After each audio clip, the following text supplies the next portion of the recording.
मेरा नाम टायरन है। मैं अमेरिका में एक ट्रक ड्राइवर था। ये घटना जो मेरे साथ घटी थी, ये 1980 में घटी थी। तब मेरी उम्र करीब 35 साल की थी। मेरे साथ मेरा एक पार्टनर भी होता था।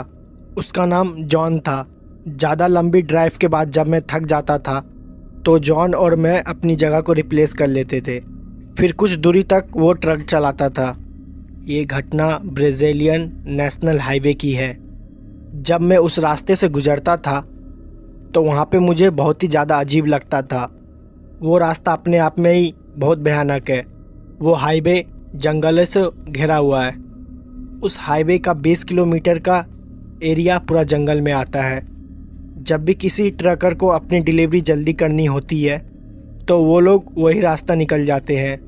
नेशनल हाईवे का वो रास्ता एक शॉर्टकट का है जहाँ से वो लोग अपने डिलीवरी पॉइंट पे 2 घंटे पहले ही पहुँच जाते हैं। लेकिन वहाँ पे घटनाएं बहुत ज़्यादा अजीब होती है, इसलिए उन रास्ते पे कोई जाता नहीं है। बहुत लोग कहते हैं वहाँ पे लूट और चोरी बहुत होती है। ट्रकों को रोक के उन्हें लूट लिया जाता है और ट्रक ड्राइवर को मार दिया जाता है। इसलिए ज़्यादातर लोग उस रास्ते से नहीं जाते हैं। ऐसे ही एक दिन ठंडियों का मौसम था। मेरे और जॉन के पास कोई भी डिलीवरी का काम नहीं था, तो हम लोग उस वक्त अपने ट्रकों में बैठे हुए थे। घरों से झूठ बोल के आए थे कि हमें कहीं जाना है ताकि हम लोग थोड़ी पार्टी कर सके। हम दोनों ट्रक में ही बैठे हुए थे और जॉन ने थोड़ी शराब पी रखी थी। मैं भी शराब पीने ही वाला था, लेकिन तभी मुझे एक मैसेज आया। वो मैसेज हमारी कंपनी से आया था। दरअसल ब्राज़ील के एक छोटे से कस्बे में अचानक ही एक एक्सीडेंट हो गया था, जहां पर ढेर सारे लोग हॉस्पिटल में एडमिट हुए थे और उन्हें मेडिकल इक्विपमेंट्स की बहुत ज़रूरत थी। वहां हॉस्पिटल में इतने सारे मेडिकल इक्विपमेंट्स उपलब्ध नहीं थी और हमें उन मेडिकल इक्विपमेंट्स को जल्द से जल्द वहां पे पहुंचाना था। हम सबसे पहले वहीं वेयर हाउस में पहुंचे जहां पे हमें सारे मेडिकल इक्विपमेंट्स मिलने थे। हम लोग वेयर हाउस से मेडिकल इक्विपमेंट्स लेके ब्राज़ील के उसी रास्ते से निकल गए और उसी कस्बे में जा रहे थे। हमें कुछ भी समझ में नहीं आ रहा था आखिरकार हम लोग करें क्या। उस रास्ते से जाने का हमारा बिल्कुल भी मन नहीं था, लेकिन मजबूरी की वजह से हमें जाना पड़ा क्योंकि लोगों की ज़िंदगी का सवाल था। वो पूरा रास्ता करीबन 5 घंटे का था। जॉन बिल्कुल भी ट्रक नहीं चला सकता था क्योंकि वो हल्के फुल्के नशे में था, लेकिन वो मेरे साथ चलने के लिए तैयार हो गया। ट्रक मैं चला रहा था। जॉन काफ़ी ज़्यादा नशे में था, इसलिए जॉन को नींद आ रही थी। कुछ देर ट्रक चलाने के बाद हम लोग हाईवे के उस हिस्से में पहुंच गए जहां से हम लोग को शॉर्टकट लेना था। शुरुआत में वो हिस्सा पूरा जंगलों से ढका हुआ था। वहां की रोड तो कुछ ठीक थी, लेकिन वहां से थोड़ा अंदर जाने के बाद थोड़ा रास्ता कंफ्यूजिंग है। हालांकि मैं उस रास्ते से 1-2 बार दिन की टाइम निकल चुका हूँ, तो वो रास्ता मुझे तो बहुत अच्छे से याद था। मेरा बिल्कुल भी जाने का मन नहीं था, लेकिन हमें डिलीवरी जल्दी से जल्दी करनी थी, इसलिए मजबूरन जाना पड़ा। जॉन हल्की फुल्की नींद में था। मैंने उसे सो जाने के लिए बोला। मैं ये ठान ली थी अगर रास्ते में कोई भी आएगा तो मैं उसके लिए ट्रक नहीं रोकूंगा। मैं लगातार पुलिस वालों से भी बात कर रहा था क्योंकि उन्हें भी पता ये रास्ता काफ़ी ख़तरनाक है, तो मैं उनको अपना प्रॉपर लोकेशन भी बार बार दे रहा था। दूसरी तरफ से पुलिस वाले भी उसी हाईवे पे आ रहे थे। उन्होंने मुझसे बोला था कि वो मुझे जल्द से जल्द मिल जाएंगे। हाईवे के कुछ ही अंदर जाते वक्त अंदर बहुत ही अंधेरा था। कुछ जगह तो हाईवे ख़राब भी थे। कुछ पेड़ तो टूट के रोड पे नीचे गिरे हुए थे। मुझे बिल्कुल भी नहीं पता कि वो जगह की मेंटेनेंस क्यों नहीं होती है। काफ़ी ज़्यादा अंधेरा था। मुझे बस उतनी ही लाइट दिखाई दे रही थी जहाँ तक मेरी ट्रक की लाइट जा रही थी। मैं लगातार ट्रक को स्पीड में चला रहा था। तभी मैंने देखा मेरे दाईं तरफ एक काली परछाई खड़ी है जो कि मुझे ट्रक रोकने को बोल रही है। मैं उसके सामने से इतनी तेज़ी से ट्रक को लेके गया कि मैंने ध्यान भी नहीं दिया कि वो एक औरत है या आदमी है। हाँ, लेकिन मुझे इतना ज़रूर पता चल गया था कि साइड में कोई खड़ा है जो कि लिफ्ट मांग रहा है। मैं उसको जल्दी की वजह से देख नहीं पाया। मैंने उसे बाद में बैक मिरर में देखने की कोशिश की, वो मुझे नहीं दिखा। मैं फिर दोबारा ट्रक को चुपचाप चलाने लगा। मैंने ये ठान रखी थी कि मैं बिल्कुल भी ट्रक को नहीं रोकूंगा। कुछ दूर आगे जाने के बाद फिर से मुझे दाएं तरफ फिर कोई एक आदमी दिखाई दिया। उसने कोई भी कपड़े नहीं पहने हुए थे। वो बिना पूरे कपड़ा का खड़ा था, जबकि वहाँ पे हल्की फुल्की ठंड थी और जंगल की एरिया में ठंड काफ़ी बढ़ जाती है। मुझे बिल्कुल भी समझ में नहीं आ रहा था आखिरकार वो जंगल में ऐसे खड़ा क्यों था। मैं काफ़ी ज़्यादा डरा हुआ था, इसलिए मैंने ट्रक को नहीं रोका और दोबारा ट्रक को चलाने लगा। मैंने उसे फिर बैक मिरर में देखने की कोशिश की, वो दोबारा मुझे नहीं दिखा। मैं समझ गया था यहाँ पे कुछ ना कुछ अजीब ज़रूर हो रहा है। मैंने जॉन को उठाने की कोशिश की, लेकिन वो काफ़ी ज़्यादा नशे में था, इसलिए उठ नहीं पा रहा था। मैं उस हाईवे के करीबन 3 किलोमीटर अंदर आ चुका था। मेरे पास वापस जाने का और कोई ऑप्शन भी नहीं था, इसलिए मैंने सोचा दिए हुए लोकेशन पे जल्द से जल्द पहुंच जाऊं। उस एरिया में नेटवर्क भी नहीं आ रहा था, इसलिए मैं किसी से भी किसी तरह का कन्वर्सेशन भी नहीं कर सकता। इसलिए मैंने चुपचाप ट्रक चलाने पे ही ध्यान दिया। इन सब चीज़ों को नज़रअंदाज करते हुए मैं रोड पे जा रहा था और आगे रोड पे खून गिरा हुआ था और वो खून काफ़ी ज़्यादा मात्रा में है। मैंने उस खून को देखकर अपनी ट्रक की स्पीड थोड़ा धीमे कर दिया और मैं रास्ते भर उसी खून को देखते हुए जा रहा था। ऐसा लग रहा था किसी ने खून की नदी खुली छोड़ दी हो। पूरी रोड खून से भरी हुई थी। मुझे आखिरकार समझ में नहीं आ रहा था वहाँ पर ये सब हो क्या रहा है। मैं उसी को देखे जा रहा था। फिर मैं अचानक से देखा मेरे ट्रक के सामने वही आदमी आ गया जो कुछ देर पहले नंगा खड़ा हुआ था। वो आदमी मेरे ट्रक से कुचल गया और पूरी तरह से दब गया। उसकी चिल्लाने की आवाज़ भी मुझे सुनाई दी थी और मैं बहुत ही ज़्यादा डर गया था। मैंने तुरंत अपने ट्रक को रोका और अपने बगल में बैठे जॉन को जगाने लगा, लेकिन वो उठ ही नहीं रहा था और बहुत ज़्यादा नशे में था। मैंने तुरंत अपनी टॉर्च उठाई और ट्रक से नीचे उतर गया। हालांकि ट्रक से नीचे उतरने में मुझे बहुत ज़्यादा डर लग रहा था। फिर मैं ट्रक से उतरा और मेरा पैर उसी खून पे पड़ा और वहाँ पे बहुत ही ज़्यादा बदबू आ रही थी। मैंने अपनी टॉर्च के सहारे धीरे धीरे ट्रक के पीछे जाने की कोशिश की, जहाँ पर वो आदमी मेरी ट्रक से कुचला पड़ा हुआ था। मेरी ट्रक उससे करीबन 100 मीटर आगे आ गई थी, क्योंकि मुझे ट्रक रोकने में बहुत ही ज़्यादा वक्त लग गया था। मैं धीरे धीरे उस आदमी के पास जा रहा था। दूर से देखने पे तो ये लग रहा था कि वो मर चुका है। मेरी ट्रक उसके पूरे शरीर पे चढ़ के निकल चुकी थी और वो मर ही गया था। मुझे बहुत ज़्यादा डर लग रहा था। मेरे हाथों किसी की हत्या हो गई थी। मैं धीरे धीरे उसी की तरफ जा रहा था। दूर से देख के ऐसा लग रहा था कि उसका पूरा शरीर खून से ढका हुआ है। मुझे कुछ भी समझ में नहीं आ रहा था आखिरकार मैं क्या करूं। मैं काफ़ी ज़्यादा डर रहा था और रोते हुए जॉन को बुला रहा था, लेकिन वो मेरी आवाज़ बिल्कुल भी नहीं सुन रहा था क्योंकि वो नींद में था। मेरी किस्मत उस दिन बहुत ज़्यादा ख़राब थी, पर मुझे लगा क्या पता मैं उस आदमी को बचा सकता हूँ। इसलिए मैं धीरे धीरे उस आदमी के पास जा रहा था। जब मैं उसके पास पहुँचा तो मेरी और उसकी दूरी करीबन 5 मीटर की थी। उसका हाथ अचानक से हिलने लगा और उसके हाथ पैर जो मेरे ट्रक के दबने से टूट गए थे और वो दोबारा धीरे धीरे अपने आप सीधे होते गए। ये सब मैंने अपने आँखों से देखी।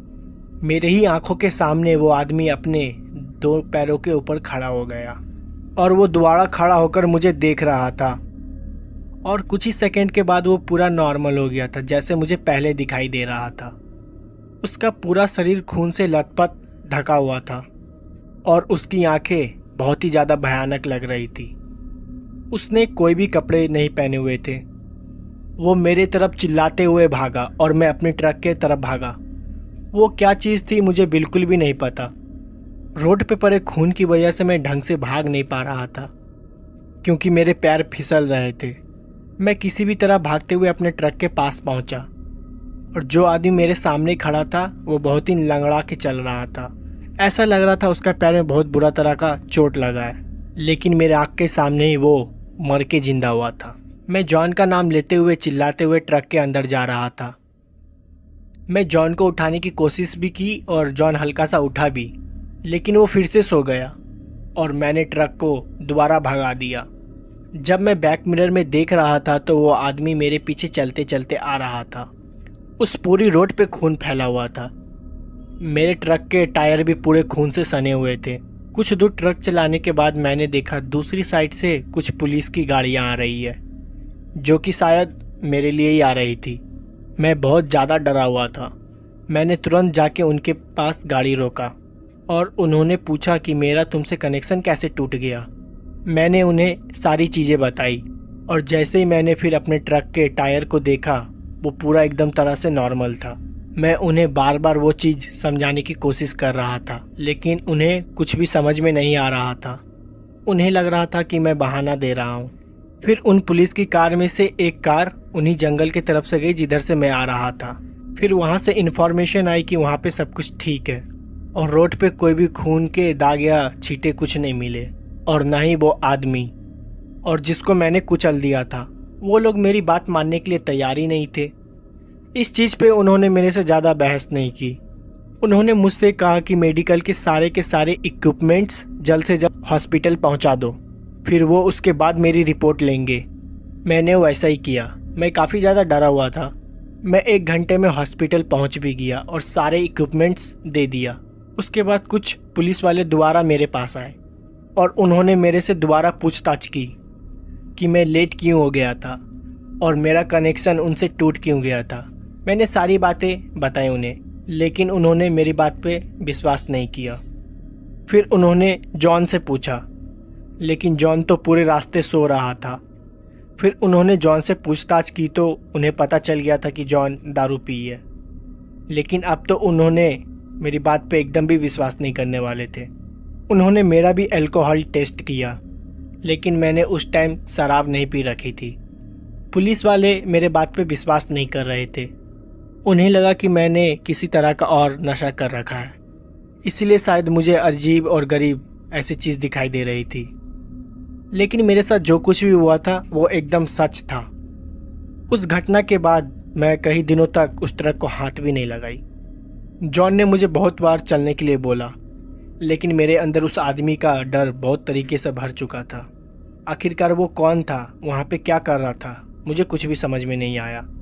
और ये जो अजीब सी चीज़ मुझे दिखाई दे रही थी और किस लिए दिखाई दे रही थी, इसका भी मेरे पास कोई जवाब नहीं था। लेकिन मुझे ये बिल्कुल भी नहीं पता था कि ये मेरा वहम है या सच।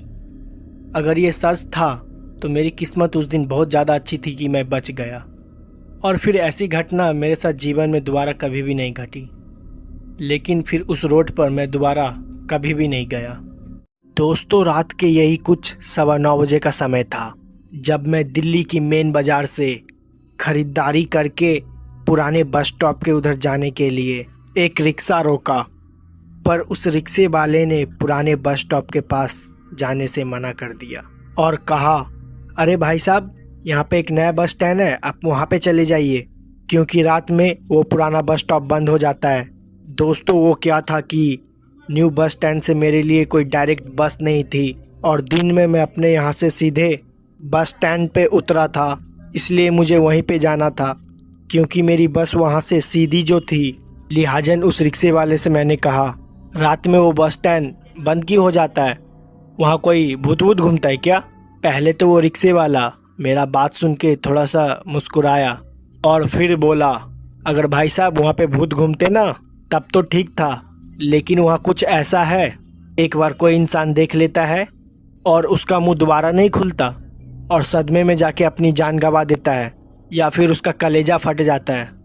मुझे उस रिक्शे वाले की बेतुकी बातों पर एकदम भी विश्वास नहीं हुआ, इसलिए मैंने उसकी बातों को नज़रअंदाज किया। अपना सामान लेकर बस स्टॉप की तरफ निकल गया। मैंने और भी कई बार उस बस स्टैंड से बस पकड़ी थी, बस स्टैंड की तरफ निकल पड़ा। मैंने और भी कई बार उस बस स्टैंड से बस पकड़ी थी, बस उस सफ़र में इतना ही फ़र्क था, इस बार मैं रात में जा रहा था और लिहाजन में मैं उस रिक्शे वाले की बातों को नकारते हुए और अपना सामान लेकर उस बस स्टैंड की तरफ निकला। यहाँ से करीब 1 किलोमीटर दूर था। आसमान पूरी काले अंधेरे घनों में निपट गया था बाजार की हल्की फुल्की रोशनी उस बस स्टैंड के पास नहीं पहुंचती थी। जैसे ही मैं पहुंचा, वो जगह मुझे एकांत में नज़र आई। उस जगह पे चारों तरफ सिर्फ और सिर्फ अंधेरा पसरा हुआ था, पर मुझे इस चीज़ से कोई मतलब नहीं था। इसलिए मैं वहाँ पर जाकर एक बेंच पे थोड़ी देर बैठ गया। अब मुझे इसी चीज़ का इंतज़ार था कि बस कब यहाँ पे पहुँचे, मैं कब यहाँ से निकलूँ। मैं वहाँ पे बैठा ही था कि मेरी नज़र अचानक एक चमकीली चीज़ पे पड़ी। जो बस स्टैंड से महज थोड़ा सा आगे एक चमकीली चीज़ नज़र आ रही थी। उसको देखकर मैं अचानक से हैरान हो गया। फिर मैं उठा, उस चीज़ की तरफ बढ़ने लगा। ऐसा लग रहा था जैसे कि वहाँ पे कोई कांच का टुकड़ा चमक रहा हो। लेकिन हैरानी तो इस बात की थी, जहाँ पर वो चीज़ चमक रही थी वहाँ पे लाइट की रोशनी भी नहीं थी। मैं जैसे ही वहाँ पे पहुँचा, वहाँ का दृश्य देखकर मैं तो हैरान ही हो गया। वो एक छोटी सी अंगूठी थी, लेकिन उसके अंदर इतनी ज़्यादा चमक थी कि वो अंगूठी किसी अजूबे से कम नहीं थी। मैंने अंगूठी उठाई कि इतने में ही मुझे हेडलाइट की रोशनी नज़र आई। जब मैं बस स्टैंड की उधर देखा, मैंने पाया कि मुझे एक बस अपनी तरफ आते हुए दिखाई दे रही थी। मैंने उस अंगूठी को अपने जेब में डाली और भागते हुए बस के पास पहुंच गया। मुझे इसी चीज़ का डर था कि कहीं बस निकल ना जाए। फिर मैं बस में सवार हुआ। बस भी खुल गई। पता नहीं क्यों उस बस में बैठने से पहले ही मुझे कुछ अजीब सा महसूस हो रहा था। मैं फिर भी इस चीज़ पे ज़्यादा ध्यान नहीं दिया और अपनी सीट पर बैठकर मैं आराम फरमाने लगा। फिर थोड़ी देर के बाद बस उस जगह पे पहुंच गई जहां पर मुझे उतरना था, और उस इलाके में पहुंचकर चैन की सांस मिली कि जब से मैं उस बस के अंदर बैठा था तब से मुझे वहां पर कुछ ठीक नहीं लग रहा था। मैं वहां से उतरा, अपनी घर की तरफ निकलने लगा। अब तक वो बस भी वहाँ से निकल चुकी थी। मैं जैसे जैसे अपने उस जानी पहचानी गांव की तरफ बढ़ने लगा, वैसे वैसे मुझे लग रहा था मेरे अलावा मेरे साथ कोई और चल रहा है, जिसकी मौजूदगी का मैं एहसास कर सकता था। ऐसे में मैं थोड़ा घबरा गया। इसी बीच मुझे वो आदमी की कही हुई बातें याद आने लगी। दरअसल उस रिक्शे वाले ने मुझसे कहा था कि मुझे उस बस स्टैंड के पास नहीं जाना चाहिए। वहाँ पर कोई ऐसा रहता है जिसे देखने के बाद हमें बहुत तगड़ा सदमा लगता है। लेकिन उसकी बातें सरासर झूठी साबित हो गई, जिससे मेरे चेहरे पर एक मुस्कान थी। थोड़ी देर के बाद मैं अपने कमरे में पहुँच गया। दरअसल जहाँ पर मैं रहता था वहाँ पर मैं किराए पर पूरा का पूरा हॉल ही बुक कर रखा था। मेरा गांव यहाँ से करीब 17 किलोमीटर दूर था, और मैं अपने घर वालों से अलग इसलिए भी रहता था क्योंकि मुझको दुकान का काम करना पड़ता था। इस बार मैं कुछ ज़्यादा ही थका हुआ था। तब मैं अपने बेड के पास गया और आराम करने लगा। फिर उस चमकदार अंगूठी की याद आ गई। मैंने उसे अपनी जेब से निकाला और फिर मैं उसे अपने तकिए के नीचे रख दिया। वैसे एक वो अंगूठी ही थी, इसलिए मैंने उस पर ज़्यादा ध्यान नहीं दिया। मैं काफ़ी थका हुआ था, इसलिए मैं सोने की कोशिश कर रहा था। फिर थोड़ी देर के बाद मुझे पता ही नहीं चला कब मेरी आंख लग गई। फिर मुझे ऐसा एहसास होने लगा कोई मेरे आजू बाजू में चल रहा है। एक कदमों की आवाज़ मेरे कानों में गूंज रही थी। ऐसा लग रहा था कि वो कोई स्त्री है, जिसकी पायल की धुनी बार बार मेरे कानों में गूंजती, और फिर उसके बाद उसकी हंसने की आवाज़ भी आती। ये थोड़ी देर के लिए हुआ। फिर थोड़ी देर के बाद मेरी अचानक से आँख खुल गई और अपने आजू बाजू में देखा। वहाँ पर मुझे कोई नज़र ही नहीं आ रहा था। पता नहीं पर क्यों अभी तक मेरे शरीर का पूरा तापमान काफ़ी ज़्यादा बढ़ गया था। पूरा शरीर पसीने से तरबतर हो गया था।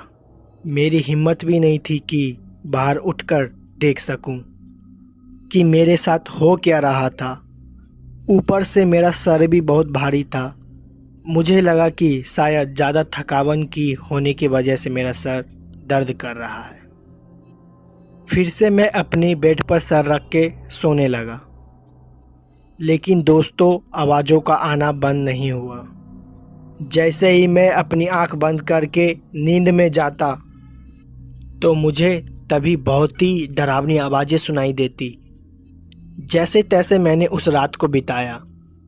फिर जैसे ही सुबह हुई, सब कुछ मानो जैसे कि नॉर्मल हो गया। मेरा शरीर भी सामान्य महसूस होने लगा। फिर मैंने ये सारी घटना अपनी एक करीबी दोस्त को बताई, लेकिन उसे भी मेरी बातों पे विश्वास नहीं हुआ। दरअसल मेरे दोस्त ने बताया कि ज़्यादा थकावन की वजह से हमारे शरीर में इस तरह की हलचल होना बहुत ही आम बात है। मेरे दोस्त ने भी मुझे वही सलाह दी। फिर बाद में मैंने उस चीज़ को सोचा था, फिर मैंने उसे नज़रअंदाज कर दिया और वापस से नॉर्मल होके रहने लगा। 2 से 3 दिन तक तो सब कुछ सामान्य रहा। मुझे ऐसा लगा कि शायद वो उस दिन की थकावट ही थी जिसके वजह से मुझे ऐसा लग रहा था। तीसरे दिन रात मैंने ऐसा कुछ देखा जो कि मेरी ज़िंदगी का सबसे डरावना दिन था। उस रात मैं अपना काम वाम निपटाने के बाद खाना वाना खाकर अपने बिस्तर पे आ गया और रात को फ़ोन चलाते चलाते पता नहीं कब मेरी आंख लग गई। और जब मेरी आंख खुली तो मैंने देखा मेरे हाथ को किसी ने दबोचा हुआ था। पहले तो मेरी नज़र उस हाथ पे गई, मेरे बाएं हाथ को दबोच रखा था। उसके बाद मैंने सामने की तरफ देखा तो मैंने पाया कि अब तक रात के 1:30 बजने वाले थे। उसके बाद मैंने अपने बगल में धीरे धीरे देखने की कोशिश की। वहाँ का नज़ारा देखकर तो मेरी हालत ही पतली हो गई। दरअसल मैंने देखा कि वो एक लड़की थी जिसका पूरा बदन दूध की तरह सफ़ेद था। तो मुझे उस लड़की की तरफ से रोने की आवाज़ आ रही थी, मगर उसके बाद उस लड़की के चेहरे पर अचानक ही एक मुस्कान आ गई। उसके डरावने चेहरे को मुस्कुराता हुआ देखकर मैं तो दहशत में चला गया। मुझे समझ ही नहीं आ रहा था कि मुझे इसमें क्या करना चाहिए। तभी मेरी नज़र उस औरत के हाथ पे चमकदार रिंग पे पड़ी। उसको देखकर मैं सारा माजरा अच्छी तरह से समझ गया कि आखिर मेरे साथ क्या हुआ था कि और आगे मुझे क्या करना था। कि मैं उठने की हिम्मत तो करता पर उठ नहीं पाता और उस जगह से खड़ा नहीं हो पाता। मैं इतना तो समझ चुका था कि चमकदार और यूनिक दिखने वाली उस अंगूठी की वजह से हो रही है। उसके बाद मैंने थोड़ी सी हिम्मत दिखाई और भगवान का नाम लेकर ज़ोर से उठने लगा। तभी मुझे एहसास हुआ कि मेरा पूरा शरीर एकदम नॉर्मल हो गया है। फिर अचानक ही मेरी आंख खुली। मुझे मालूम ही नहीं कि वो मेरा बुरा सपना था या हकीकत, या फिर मेरे साथ सच में कुछ ऐसा कुछ हुआ था। लेकिन उस रात मैं समझ गया था कि किस लिए मेरे साथ इस तरह की अजीब चीज़ हो रही थी। फिर उसके बाद मैं उठा, इधर उधर देखने लगा। मेरी हिम्मत नहीं थी कि अब उस बेड के ऊपर मैं लेटा रहूं, और घूमते फिरते हुए किसी तरह मैंने उस रात को बिताई। और जैसे ही सुबह हुई और हमारे ही गांव की पुजारी के पास सीधा चला गया। गांव के पुजारी के पास पहुंचने के बाद पता चली, ये सुनकर तो मेरी होश ही उड़ गए। दरअसल गांव के पुजारी ने मुझे बताया कि इसी काली शक्ति का साया है, और वो कोई मामूली शक्ति का साया नहीं है, भयानक ताकत है जो दिन पर दिन मेरा खून चूसती जा रही है। और अगर ऐसा ही चलता रहा महज 10 से 15 दिन में मेरा शरीर पूरा सूख जाएगा। अगर मुझे उस काली शक्ति से बचना है, अंगूठी के साथ किसी तंत्र मंत्र चीज़ को उसी जगह गाड़ना होगा जहाँ से मैंने उस अंगूठी को उठाया था, और उस टाइम रात के 12 बजने चाहिए। दोस्तों, पंडित जी का बात सुन के मेरा दिमाग ही हिल गया, क्योंकि मेरे अंदर इतनी हिम्मत नहीं थी कि वापस से उस बस स्टैंड के पास जाऊं, और वो भी रात के समय। पर अब मेरे पास दूसरा कोई रास्ता भी तो नहीं था, और पंडित जी मेरे साथ आने से मना कर रहे थे। लेकिन फिर पंडित जी ने मेरे साथ आने को हाँ कर दिया, जिससे मुझे थोड़ी हिम्मत मिल गई। मैं जानता था जब तक पंडित जी मेरे साथ होंगे तब तक मेरा कोई कुछ भी नहीं बिगाड़ सकता। फिर अगली रात शनिवार की रात थी और हमें भी उसी रात का इंतज़ार था। लेकिन मैं आज की रात से भी घबराया हुआ था, क्योंकि मैं इस बात को अच्छी तरह से जानता था कि वो भयानक शक्ति मेरे साथ कल से भी ज़्यादा भयानक करने की कोशिश करेगी। ऐसे में मैंने अपने एक दोस्त को अपने घर पे बुला लिया और जैसे ही मैं सोने की कोशिश करता तो मेरे कानों में रोने और हंसने की आवाज़ बार बार सुनाई देती। ऐसे में मेरा सर काफ़ी भारी होने लगा। तमाम कोशिश के बावजूद भी मैं सो ही नहीं पाया और उसके बाद जैसे ही सुबह हुई और मुझे चैन की सांस मिली, क्योंकि मुझे किसी भी तरह से रात काटनी थी। और जैसे ही मैं उस अंगूठी को बिस्तर के उधर उधर ढूंढने की कोशिश किया, तभी मैंने पाया कि वो मेरे सिराने पड़ी हुई थी। उसकी चमक वैसे ही अभी भी बनी हुई थी। रात के लगभग 10 बजे के आसपास पंडित जी के साथ टैक्सी में उस बस स्टैंड की तरफ रवाना हुआ। मुझे डर तो बहुत लग रहा था, लेकिन इस काम को करना भी बहुत ही ज़रूरी था, वरना बात मेरी जान पर आ सकती थी। हम जैसे ही उस बस स्टैंड के पास पहुंचे, वहां का सन्नाटा देखकर हर किसी की हालत खराब हो जाए। उसके बाद उस पुजारी ने मुझको रुकने को कहा। थोड़ी देर तो हम लोग वहीं पे बैठकर इधर उधर देखने लगे। फिर जैसे ही रात को 12 बजने को आई, तभी उस पुजारी ने लंबी सांसें लेते हुए कहा, देखो बेटा, तुम्हारी ज़िंदगी और मौत आपस में टकराने वाली है। अगर तुम इस काम को ढंग से नहीं किया तो तुम्हें यहीं पे अपनी जान गंवानी होगी, और अगर ये काम तुमने ठीक से कर लिया तो भी तुम्हारे साथ कुछ ऐसा होगा उसके बारे में तुमने कभी पहले सोचा भी नहीं होगा। इसीलिए तुमको सोच और समझ के कदम उठाने हैं। दोस्तों, उसके बाद उस पुजारी ने मेरे हाथ में नारियल दिया और उसके बाद वो अंगूठी दी।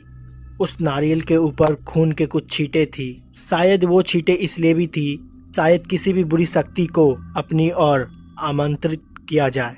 जैसा उस पुजारी ने मुझे बताया था, मैं वैसे उस नारियल के साथ चमकता हुआ अंगूठी को लेकर आगे की तरफ बढ़ने लगा। मैंने कभी सोचा ही नहीं था कि मेरी ज़िंदगी इस पड़ाव पर पहुंच जाएगी। फिर मैं धीरे धीरे अपनी कदमों के साथ उसी जगह पे पहुंच गया जहां से मैंने उस अंगूठी को उठाया था।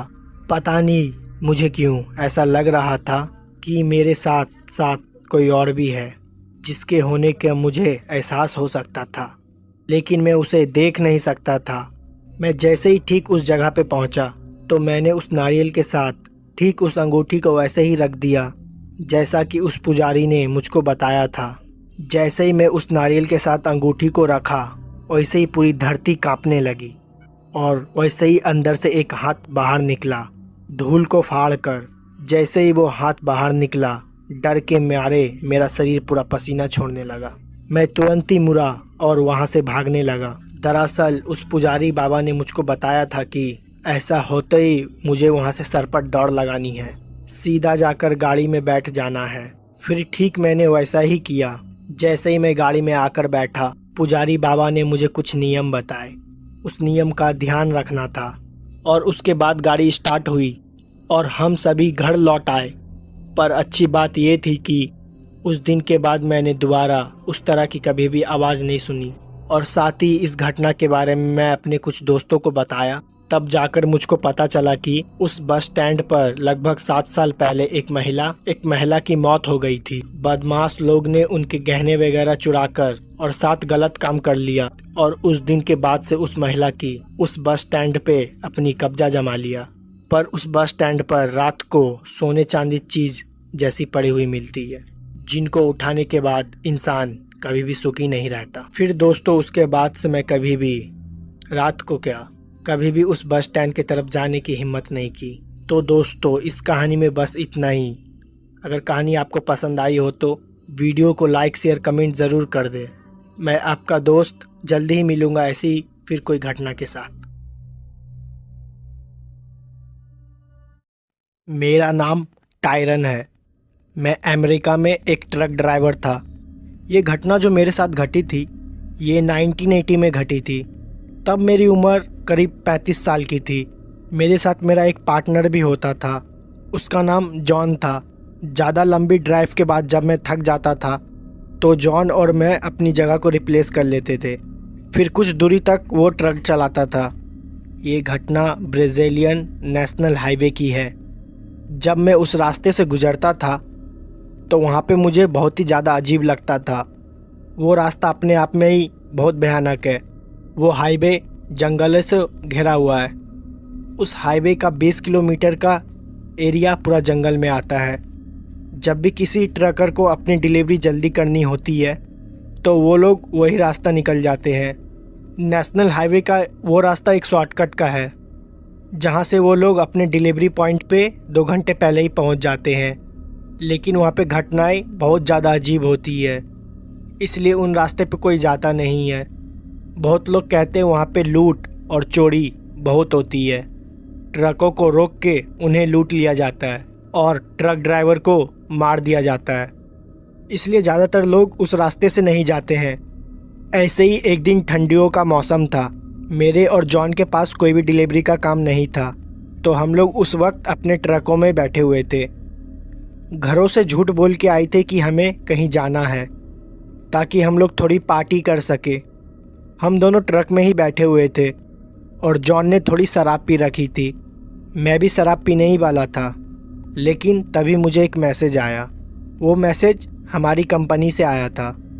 दरअसल ब्राज़ील के एक छोटे से कस्बे में अचानक ही एक एक्सीडेंट हो गया था, जहां पर ढेर सारे लोग हॉस्पिटल में एडमिट हुए थे और उन्हें मेडिकल इक्विपमेंट्स की बहुत ज़रूरत थी। वहां हॉस्पिटल में इतने सारे मेडिकल इक्विपमेंट्स उपलब्ध नहीं थी और हमें उन मेडिकल इक्विपमेंट्स को जल्द से जल्द वहां पे पहुंचाना था। हम सबसे पहले वहीं वेयर हाउस में पहुंचे जहां पे हमें सारे मेडिकल इक्विपमेंट्स मिलने थे। हम लोग वेयर हाउस से मेडिकल इक्विपमेंट्स लेके ब्राज़ील के उसी रास्ते से निकल गए और उसी कस्बे में जा रहे थे। हमें कुछ भी समझ में नहीं आ रहा था आखिरकार हम लोग करें क्या। उस रास्ते से जाने का हमारा बिल्कुल भी मन नहीं था, लेकिन मजबूरी की वजह से हमें जाना पड़ा क्योंकि लोगों की ज़िंदगी का सवाल था। वो पूरा रास्ता करीबन 5 घंटे का था। जॉन बिल्कुल भी ट्रक नहीं चला सकता था क्योंकि वो हल्के फुल्के नशे में था, लेकिन वो मेरे साथ चलने के लिए तैयार हो गया। ट्रक मैं चला रहा था। जॉन काफ़ी ज़्यादा नशे में था, इसलिए जॉन को नींद आ रही थी। कुछ देर ट्रक चलाने के बाद हम लोग हाईवे के उस हिस्से में पहुंच गए जहां से हम लोग को शॉर्टकट लेना था। शुरुआत में वो हिस्सा पूरा जंगलों से ढका हुआ था। वहां की रोड तो कुछ ठीक थी, लेकिन वहां से थोड़ा अंदर जाने के बाद थोड़ा रास्ता कंफ्यूजिंग है। हालांकि मैं उस रास्ते से 1-2 बार दिन की टाइम निकल चुका हूँ, तो वो रास्ता मुझे तो बहुत अच्छे से याद था। मेरा बिल्कुल भी जाने का मन नहीं था, लेकिन हमें डिलीवरी जल्दी से जल्दी करनी थी, इसलिए मजबूरन जाना पड़ा। जॉन हल्की फुल्की नींद में था। मैंने उसे सो जाने के लिए बोला। मैं ये ठान ली थी अगर रास्ते में कोई भी आएगा तो मैं उसके लिए ट्रक नहीं रोकूंगा। मैं लगातार पुलिस वालों से भी बात कर रहा था क्योंकि उन्हें भी पता ये रास्ता काफ़ी ख़तरनाक है, तो मैं उनको अपना प्रॉपर लोकेशन भी बार बार दे रहा था। दूसरी तरफ से पुलिस वाले भी उसी हाईवे पे आ रहे थे। उन्होंने मुझसे बोला था कि वो मुझे जल्द से जल्द मिल जाएंगे। हाईवे के कुछ ही अंदर जाते वक्त अंदर बहुत ही अंधेरा था। कुछ जगह तो हाईवे ख़राब भी थे। कुछ पेड़ तो टूट के रोड पे नीचे गिरे हुए थे। मुझे बिल्कुल भी नहीं पता कि वो जगह की मेंटेनेंस क्यों नहीं होती है। काफ़ी ज़्यादा अंधेरा था। मुझे बस उतनी ही लाइट दिखाई दे रही थी जहाँ तक मेरी ट्रक की लाइट जा रही थी। मैं लगातार ट्रक को स्पीड में चला रहा था। तभी मैंने देखा मेरे दाईं तरफ एक काली परछाई खड़ी है जो कि मुझे ट्रक रोकने को बोल रही है। मैं उसके सामने से इतनी तेज़ी से ट्रक को लेके गया कि मैंने ध्यान भी नहीं दिया कि वो एक औरत है या आदमी है। हाँ, लेकिन मुझे इतना ज़रूर पता चल गया था कि साइड में कोई खड़ा है जो कि लिफ्ट मांग रहा है। मैं उसको जल्दी की वजह से देख नहीं पाया। मैंने उसे बाद में बैक मिरर में देखने की कोशिश की, वो मुझे नहीं दिखा। मैं फिर दोबारा ट्रक को चुपचाप चलाने लगा। मैंने ये ठान रखी थी कि मैं बिल्कुल भी ट्रक को नहीं रोकूंगा। कुछ दूर आगे जाने के बाद फिर से मुझे दाएं तरफ फिर कोई एक आदमी दिखाई दिया। उसने कोई भी कपड़े नहीं पहने हुए थे। वो बिना पूरे कपड़ा का खड़ा था, जबकि वहाँ पे हल्की फुल्की ठंड थी और जंगल की एरिया में ठंड काफ़ी बढ़ जाती है।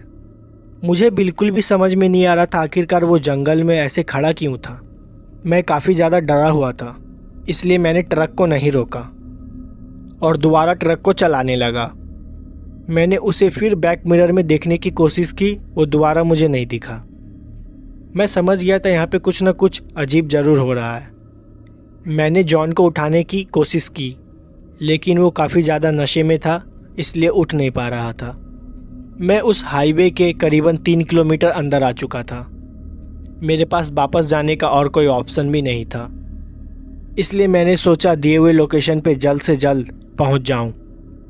उस एरिया में नेटवर्क भी नहीं आ रहा था, इसलिए मैं किसी से भी किसी तरह का कन्वर्सेशन भी नहीं कर सकता। इसलिए मैंने चुपचाप ट्रक चलाने पे ही ध्यान दिया। इन सब चीज़ों को नज़रअंदाज करते हुए मैं रोड पे जा रहा था और आगे रोड पे खून गिरा हुआ था और वो खून काफ़ी ज़्यादा मात्रा में है।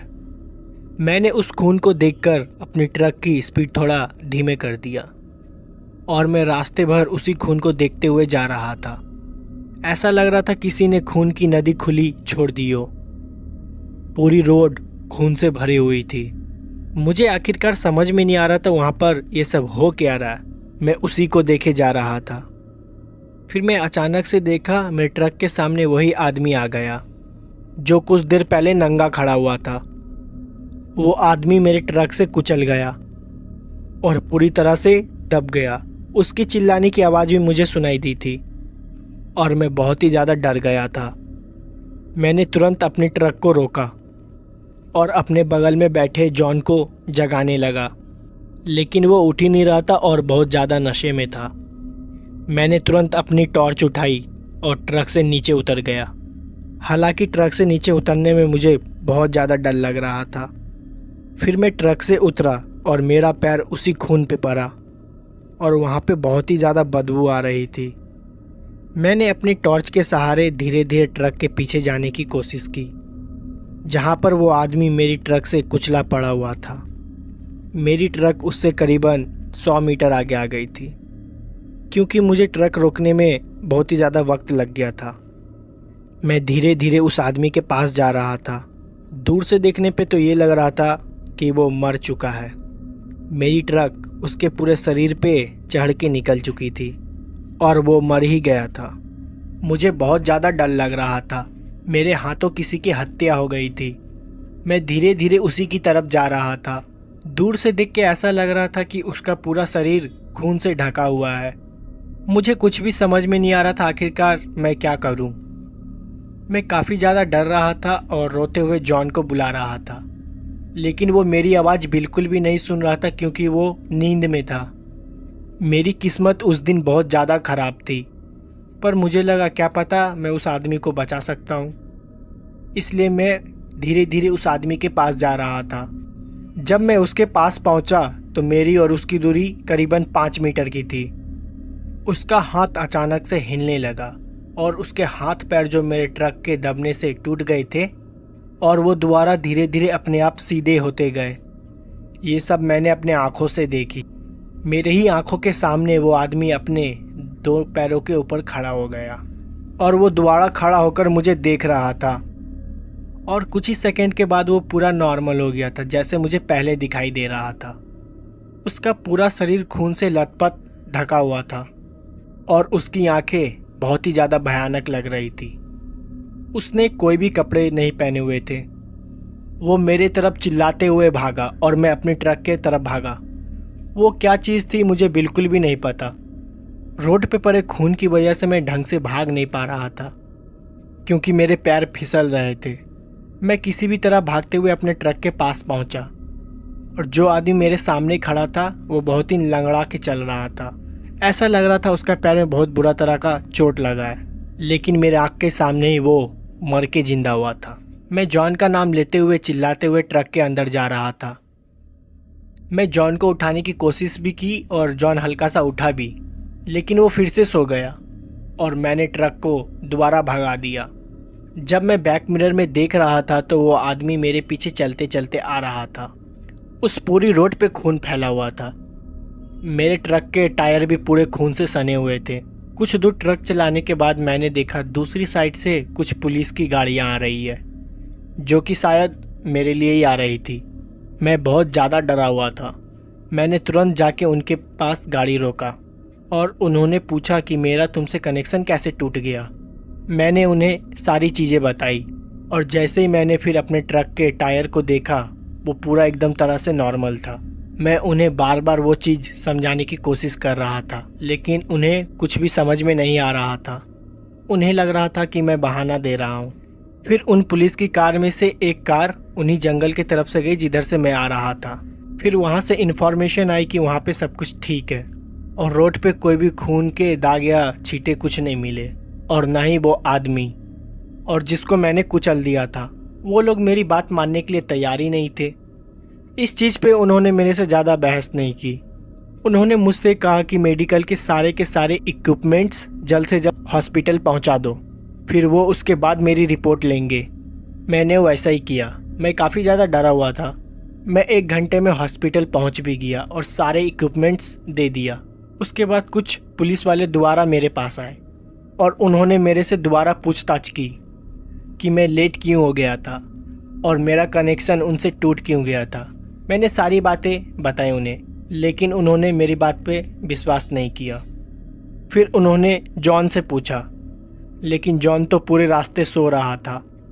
फिर उन्होंने जॉन से पूछताछ की तो उन्हें पता चल गया था कि जॉन दारू पी है, लेकिन अब तो उन्होंने मेरी बात पे एकदम भी विश्वास नहीं करने वाले थे। उन्होंने मेरा भी अल्कोहल टेस्ट किया, लेकिन मैंने उस टाइम शराब नहीं पी रखी थी। पुलिस वाले मेरे बात पे विश्वास नहीं कर रहे थे। उन्हें लगा कि मैंने किसी तरह का और नशा कर रखा है, इसलिए शायद मुझे अजीब और गरीब ऐसी चीज़ दिखाई दे रही थी। लेकिन मेरे साथ जो कुछ भी हुआ था वो एकदम सच था। उस घटना के बाद मैं कई दिनों तक उस ट्रक को हाथ भी नहीं लगाई। जॉन ने मुझे बहुत बार चलने के लिए बोला, लेकिन मेरे अंदर उस आदमी का डर बहुत तरीके से भर चुका था। आखिरकार वो कौन था, वहाँ पे क्या कर रहा था, मुझे कुछ भी समझ में नहीं आया। और ये जो अजीब सी चीज़ मुझे दिखाई दे रही थी और किस लिए दिखाई दे रही थी, इसका भी मेरे पास कोई जवाब नहीं था। लेकिन मुझे ये बिल्कुल भी नहीं पता था कि ये मेरा वहम है या सच। अगर ये सच था तो मेरी किस्मत उस दिन बहुत ज़्यादा अच्छी थी कि मैं बच गया, और फिर ऐसी घटना मेरे साथ जीवन में दोबारा कभी भी नहीं घटी। लेकिन फिर उस रोड पर मैं दोबारा कभी भी नहीं गया।